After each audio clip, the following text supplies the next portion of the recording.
তো গল্পটি শুরু হয় আমেরিকার শিকাগো শহরের এক বিখ্যাত ধনী পরিবার থেকে। এই পরিবারেই রয়েছে সবার আদরের এই ছোট্ট বাচ্চাটি। আদর করে তার বাবা মা তাকে বিঙ্ক নামে ডাকে।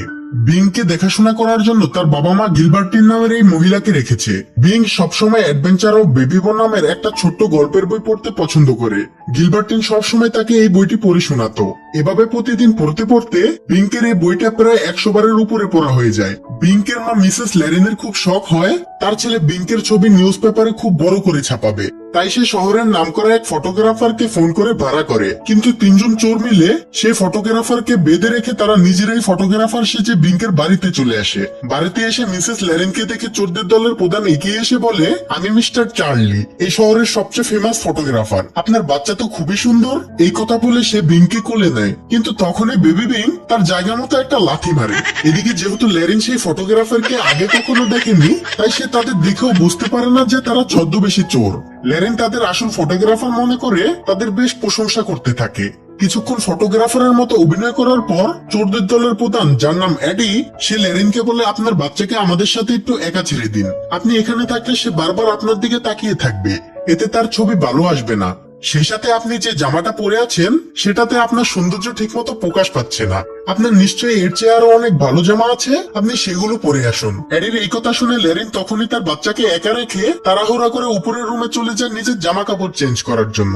গিলবার্টিন যাওয়ার আগে তাদেরকে অ্যাডভেঞ্চার অফ বেবিবো নামের বইটা দিয়ে বলে, বেবি বিং যদি কান্নাকাটি করে তাহলে এই বইটা পড়ে শোনাবেন। সবাই চলে যাওয়ার পরপরই তারা 3 জন মিলে বেবি বিংকে জানালা দিয়ে নিয়ে গাড়িতে করে পালিয়ে যায়। পালিয়ে যাওয়ার সময় তারা বেবি বিংকে শান্ত রাখার জন্য সে বইটিও নিজেদের সঙ্গে নিয়ে যায়। এদিকে মিসেস ল্যারেন নিজের জামা কাপড় চেঞ্জ করে যখন নিচে আসে তখন সে দেখে সেখানে কেউ নেই এবং টেবিলের উপর লেখা আছে, আমরা আপনার ছেলেকে কিডন্যাপ করেছি, ভালো চাইলে পুলিশকে জানাবেন না। এদিকে বেবি বিংকের বাবা মিস্টার কটওয়েলের কাছেও একটি চিঠি পৌঁছে যায়, যেখানে লেখা থাকে, মিস্টার কটওয়েল, আমরা আপনার বাচ্চাকে কিডন্যাপ করেছি। যদি তাকে জীবিত ফেরত চান তাহলে আজকেই এলি ফ্যাক্টরির পিছনে মধ্যরাতে $50 মিলিয়ন রেখে যাবেন। এদিকে চোরদের দলের লিডার অ্যাডি আর তার টিম বিকো আর নরবি জঙ্গলের কাছে গিয়ে নিজেদের জামা কাপড়, নকল দাড়ি, নকল চুল এবং তাদের গাড়িটিও বদলে ফেলে। তারপর বিংকে নিয়ে তারা নিজেদের বাসায় চলে যায়। বাসায় গিয়ে প্রথমে তারা বেবি বিংকের জামা কাপড় পাল্টানোর কথা চিন্তা করে। তারা কেউই আগে কোনোদিন বাচ্চা পালন করেনি, তাই অনেক কষ্ট করে নরবি কোনো মতে বেবি বিংকে একটি সাধারণ জামা কাপড় পরায়। এদিকে বিকো গরম দুধ নিয়ে আসে বেবি বিংকে খাওয়ানোর জন্য। বিকো এডিকে জিজ্ঞেস করে, গরম দুধে বাচ্চার আবার মুখ পুড়ে যাবে না তো? এডি বলে, নিচের চামড়ায় কয়েক ফোঁটা ফেলে চেক করে দেখো কতটা গরম। বিকো দুষ্টুমি করে নরবির টাকমাথায় কয়েক ফোঁটা দুধ ফেলে দেয়। নরবি গরম দুধে ছেঁকা খেয়ে চিৎকার করে ওঠে। এসব দেখে বেবি বিং খুব আনন্দ পায়। এডি তাদেরকে বলে, বাচ্চাকে এখন তোমরা ঘুম পাড়িয়ে দাও। বাচ্চা ঘুমিয়ে থাকলে আশেপাশে কেউ সন্দেহ করবে না। নরবি বাচ্চাকে ঘুম পাড়াতে পাশের রুমে নিয়ে যায়। নরবি বেবি বিংকে ঘুম পাড়ানোর অনেক চেষ্টা করে, কিন্তু কিছুতেই সে বিংকে ঘুম পাড়াতে পারে না। সে বেবি বিংকের সামনে নাচ গান করে, কিন্তু তাতেও কোনো কাজ হয় না। তখন পাশের রুম থেকে এডি বলে, এই গল্পের বইটা তাকে পড়ে শোনাও। নরবি ছিল অশিক্ষিত, সে ঠিকমতো পড়তে পারতো না, তাই কোনো মতে ভাঙ্গা ভাঙ্গা গলায় বিংকে সেই বইটি পড়ে শোনাতে শোনাতে একসময় সে নিজেই ঘুমিয়ে পড়ে। এদিকে মিসেস ল্যারিনের বাসা থেকে পুলিশকে খবর দেওয়া হয়। তাদের সাথে বেশ কিছু গোয়েন্দা অফিসারও তাদের বাসায় আসে এবং বিভিন্ন জিনিসপত্র হাতে নিয়ে পরীক্ষা করতে থাকে। তারা মিসেস ল্যারিনকে বাইরে যেতে নিষেধ করে। এদিকে নরবি ঘুমিয়ে যাওয়ার কারণে বেবি বিং নিজের বই খুলে নিজেই দেখতে থাকে। বিং বাইরে তাকিয়ে 2টি কবুতর দেখতে পায়। একই সাথে সে তার বইয়ের পাতা উল্টে তার বইয়েও 2টি কবুতরের ছবি দেখতে পায়। তাই সে এই গল্পের মতো নিজেকে অ্যাডভেঞ্চার করার জন্য হামাগুড়ি দিতে দিতে বিছানা থেকে নেমে কবুতরটির পিছু পিছু যাওয়া শুরু করে। এদিকে এডি আর বিকো দুজন বসে টিভি দেখছিল। তাদেরও বিংকের প্রতি কোনো খেয়াল ছিল না। বিং সেই কবুতরটিকে পিছু করতে করতে সিঁড়ি বেয়ে একদম বাসার ছাদের উপরে চলে যায়। ছাদ থেকে ভাঙা কাঁচের অংশ দিয়ে বিং নিচের দিকে তাকিয়ে থাকে। তখন বিংকের মুখের কয়েক ফোঁটা লালা এডির ঘাড়ের উপর পড়ে। এডি এবং বিকো প্রথমে বুঝতে না পারলেও তারা উপরের দিকে তাকিয়ে দেখে বিং ছাদের উপর উঠে তাদের দিকে তাকিয়ে আছে। তারা সাথে সাথে নরবিকে জাগিয়ে তোলে। তারপর বিংকে ধরার জন্য দৌড়ে ছাদে যায়, কিন্তু বিং আবারও কবুতরের পিছু করতে করতে একটি বড় কাঠের টুকরোতে উঠে পড়ে। হামাগুড়ি দিতে দিতে সে পাশের ছাদে চলে যায়। এডি যখন বিংকে ধরতে আসে সে কাঠের বাড়ি খেয়ে সেখানেই পড়ে যায়। বিকু তখন রেগে গিয়ে সে কাঠটি ছুঁড়ে ফেলে দেয়। এদিকে বেবি বিং মনের আনন্দে হামাগুড়ি দিতে দিতে নিজের ইচ্ছা মতো সামনে এগিয়ে যেতে থাকে। বিকু আর নরবি কোনো মতে এডিকে সোজা করে দাঁড় করায়। তারপর তারা তাকে বলে, আমাদের এখান থেকে লাফ দিয়ে ওপাশের বিল্ডিং এ যেতে হবে। বাচ্চাটি ওদিকে চলে গেছে। তারপর তারা 1 2 3 বলে লাফ দিয়ে পাশের বিল্ডিং এর ছাদে চলে যায়। কিন্তু মাথায় আঘাত পাওয়ার কারণে এডি তাদের সাথে লাফ দিতে পারে না। সে সাথে সাথে নিচে পড়ে যায়। বেবি বিং ততক্ষণে হামাগুড়ি দিয়ে একটি বাসায় ঢুকে পড়েছে। সে বাসার দরজায় হাত দিয়ে শব্দ করতে থাকে। সে বাড়ির মহিলা এসে দরজা খুলে দেয়। ঠিক তখনই কুরিয়ান সার্ভিসের ডেলিভারি বয়ও সে বাসায় এসেছিল। তাই মহিলা আর বিংকে দেখতে পায় না। সে নিচ দিয়ে হামাগুড়ি দিয়ে বাইরে বের হয়ে যায়। সে সরাসরি গিয়ে লিফটে উঠে পড়ে। আবার তখনই লিফটও চালু হয়ে যায় এবং বেবি বিং নিচে চলে আসে। বিকু আর নরবি তখন বাসার নিচে এসে দেখে এডি আদমরা হয়ে নিচে পড়ে আছে। তারা তাকে টানাটানি করে কোনো মতে দাঁড়া করায়। এর মধ্যে দিয়ে বিং তাদের পিছন দিয়ে চলে যায়। বিং পাশেই একটি নীল রঙের বাস দেখতে পায়, যেটি দেখে তার বেবি বুবু এর সে নীল বাসটির কথা মনে পড়ে যায়। সেও হামাগুড়ি দিয়ে সেই বাসে উঠে পড়ে। ঠিক বাসটি যখন ছেড়ে দিয়েছে, তারা তিনজন দেখতে পায় বিং বাসের মধ্যে করে চলে যাচ্ছে। তারা সাথে সাথে সেই বাসটিকে ফলো করার জন্য তাদের নিজেদের গাড়ি নিয়ে বাসটির পিছু নেয়, কিন্তু ঠিকমতো বাসের পিছু লেগে থাকতে পারে না। তারা বেশ কয়েকবার অন্য পথে চলে যায় এবং বাস হারিয়ে ফেলে। বাসের মধ্যে এক মোটা মহিলা বিংকের সামনে একটি ঝুড়ি রাখে। বিং ঝুড়ির মধ্যে দেখতে গিয়ে সে ঝুড়ির ভিতরেই ঢুকে যায়। বাস থামলে সেই মহিলা ঝুড়িতে কি আছে না দেখেই বেবি বিংকে সহই নিজের ঝুড়ি নিয়ে বাস থেকে নেমে পড়ে। এদিকে চোরের দল শেষ পর্যন্ত বাস খুঁজে পায়। নরবি দৌড়ে এসে বাসের ভিতর চেক করতে থাকে, কিন্তু সে কোনো মতেই বিংকে খুঁজে পায় না। এর মধ্যে মোটা মহিলা বিকুর সামনে দিয়ে চলে গেলে বিকু ব্যাগের মধ্যে বেবি বিংকে দেখে ফেলে। তারা তিনজন মিলে সেই মোটা মহিলাটিকে ফলো করতে থাকে। সে মোটা মহিলা একটু পরেই টের পেয়ে যায় যে তিনজন তাকে ফলো করছে। তাই সে সাথে সাথে নিজের ঝুড়ি রেখে তিনজনকে বেদম মারতে শুরু করে। ঝুড়ি মাটিতে রেখে দেওয়ার কারণে বিং ঝুড়ি থেকে নেমে আবার হামাগুড়ি দিয়ে চলতে শুরু করে এবং পাশের একটি শপিং মলে ঢুকে পড়ে। সেই শপিং মলে যারা শপিং করতে আসতো তাদের বাচ্চাদের রাখার জন্য একটি আলাদা বেবি কেয়ার ইউনিট ছিল। বেবি বিংকে একটি মহিলা ফ্লোরে হামাগুড়ি দিতে দেখে সে মনে করে সে হয়তো বেবি কেয়ার ইউনিট থেকে বের হয়ে এসেছে। তাই সে আবার তাকে দায়িত্ব করে নিজেই বেবি কেয়ার ইউনিটে রেখে আসে। কিন্তু বিং আবারও সেই বেবি কেয়ার ইউনিট থেকে হামাগুড়ি দিয়ে আস্তে আস্তে বের হয়ে পড়ে। এবার সে একটি বেবি কেয়ার সাইকেলের নিচে ঢুকে পড়ে। একটু পরেই এক মহিলা আসে আর বেবি কেয়ার সাইকেলটিকে নিয়ে চলতে শুরু করে। কিছু দূর এগিয়ে সেই মহিলা থেমে গেলে বিং আবার সেখান থেকে বের হয়ে চলে আসে। বাইরে তখন একজন মহিলা সাংবাদিক বিংকের হারিয়ে যাওয়ার ব্যাপারে নিউজ রিপোর্ট করছিল।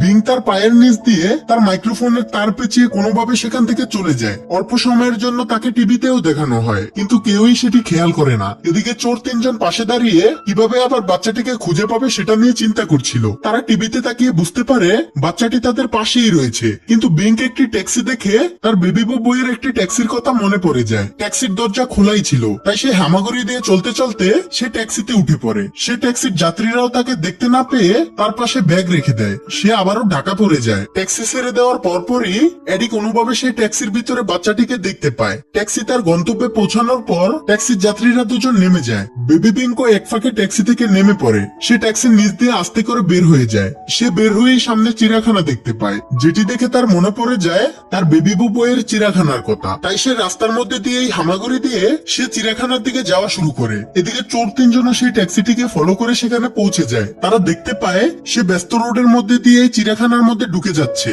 বিং অনেক ছোট হওয়ার কারণে সে গাড়ির নিচ দিয়ে খুব সহজেই চলে যেতে পারছিল, কিন্তু চোর তিনজন তারা কিছুতেই রাস্তা পার হতে পারছিল না। তারা রাস্তা পার হতে হতে অনেক সময় লেগে যায়। আর এই সময়ের মধ্যে দিয়ে বেবি বিং চিড়িয়াখানার ভিতরে চলে আসে। তারা তিনজন যখন চিড়িয়াখানার ভিতরে আসে, তারা দেখতে পায় বেবি বিংকে একটি গরিলার খাঁচার ভিতর ঢুকে গরিলার সাথেই বসে আছে।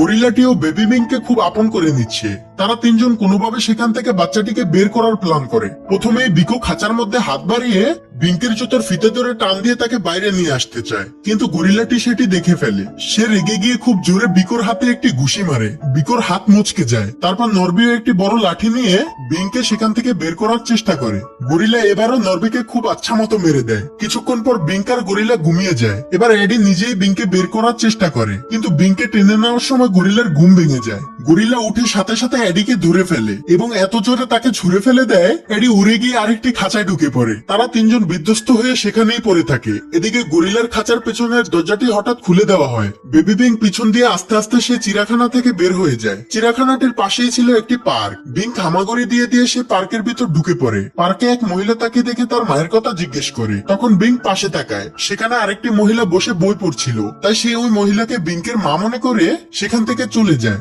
বিংকো হামাগুড়ি দিয়ে দিয়ে পার্কের ভিতরেই ঘুরতে থাকে। এদিকে বিংকের কিডন্যাপ হওয়ার খবর নিউজ পেপারে ছাপানো হয়। বিংকের মা তখন কান্নায় ভেঙে পড়ে। একটু পর চোর তিনজন বিংকে খুঁজতে খুঁজতে পার্কে এসে পড়লে তারা দেখতে পায় বিং তাদের দিকে একটি টানেলের ভিতর ঢুকে পড়ে। কিন্তু ছোট বিংকে তারা টানেলের অপর পাশে গিয়ে ধরে ফেলে। তারপর তাকে কোলে নিয়ে বাসায় যাওয়া শুরু করে। কিন্তু গাড়ির কাছে যাওয়ার আগে তারা দেখতে পায় তাদের গাড়ির কাছে দুজন পুলিশ অফিসার দাঁড়িয়ে আছে। তারা ভয় পেয়ে পেছনে গিয়ে পার্কের একটি বেঞ্চে বসে পড়ে আর বিংকে এডির কোলে বসিয়ে তার গায়ের কোট দিয়ে বিংকে ডেকে রাখে। পুলিশরা তাদের দেখে তাদের কাছে আসে, এসে জিজ্ঞেস করে ওই গাড়িটা কার। তারা বলে এটা আমাদের গাড়ি। পুলিশ বলে গাড়িটা তো রাস্তার ধারে স্টার্ট অবস্থায় আছে, গাড়ি বন্ধ করেননি কেন? কথা বলার সময় সে বিংকের মুখ হাত দিয়ে ডেকে রাখে।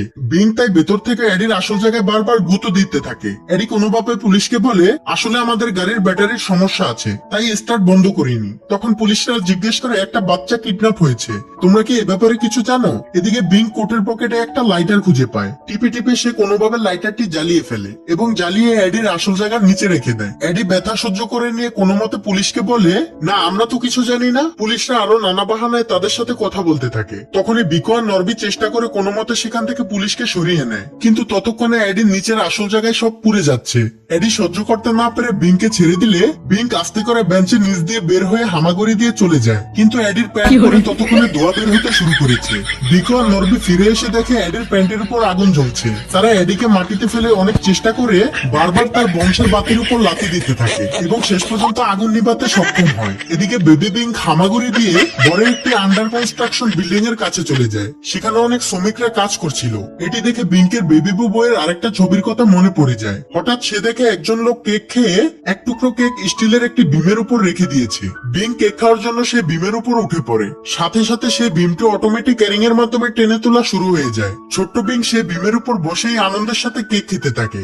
এর মধ্যে বিকো সেখানে এসে বিংকে দেখে ফেলে। বিং তখন বিমের উপরেই বেশ আনন্দে বসে আছে। তারা তিনজন সাথে সাথেই লিফটে উঠে উপরে চলে যায়। লিফটে দাঁড়িয়ে দাঁড়িয়েও তারা বাচ্চাটির উপর খেয়াল রাখতে থাকে। কিন্তু লিফটের স্পিড বেশি হওয়ায় তারা বিংকের আগে 2 তলা উপরে উঠে যায়। যখনই বিংকের বিম তাদের কাছাকাছি আসে বিকো সেই বিমে উঠে পড়তে চায়, কিন্তু সে উঠতে না পেরে সে এটাতে ঝুলে পড়ে। বিকোর বরের কারণে বিম তাদের দিকে ঝুঁকে পড়ে এবং বেবি বিং স্লাইড করে এসে ভিতরের লিফটের ছাদের উপর বসে পড়ে। কিন্তু বিকো বিম ধরে ঝুলেই থাকে। লিফটটি 2 তলা নিচে নেমে থেমে গেলে বিং বিল্ডিং এর ভিতরে চলে আসে। এদিকে এডি বিকোকে হেল্প করার জন্য নরবিকে জোর করে পাঠিয়ে দিলে উল্টো সেও বিকোর পা ধরে ঝুলে পড়ে। এতক্ষণে বেচারা একা একা জ্বলছিল, এখন নরবি সাহায্য করতে এসে মুসিবত আরো বাড়িয়ে দিল।